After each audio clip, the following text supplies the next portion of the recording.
हा माणूस जगातील सर्वात महागड्या हॉटेल्समध्ये जायचा, राजासारखा जेवायचा, पण आयुष्यात त्याने एकदाही जेवणाचे पैसे भरले नाहीत। या खतरनाक कलाकाराची गोष्ट नक्की शेअर करा। तर या कलाकाराचं नाव आहे साल्वादोर डाली। तर व्हायचं असं, साल्वादोर हॉटेलमध्ये जायचा, मस्त जेवण करायचा आणि बिल आल्यावर खिशातला चेक काढून त्यावर अमाऊंट लिहायचा। पण गोष्ट तिथे सुरू व्हायची। चेक देण्याआधी त्यामागे साल्वादोर एक चित्र काढायचा।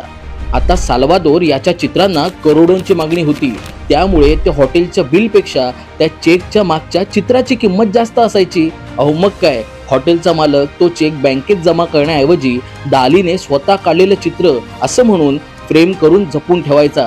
परिणाम एकच, अहो चेक कधी जमा झाला नाही आणि डालीने कधी जेवणाचे पैसे भरलेच नाहीत। ही फक्त हुशारी नव्हती, ही होती कलाकाराच्या कलेची ताकद। कारण काही लोक पैशाने श्रीमंत असतात, तर काही लोक कलेने श्रीमंत असतात। तुम्ही कलाकार असाल किंवा कलेची कदर करणारे असाल तर या श्रीमंत कलाकाराची गोष्ट नक्की शेअर करा आणि अशा युनिक स्टोरीजसाठी संवाद सेतूला फॉलो सुद्धा करा।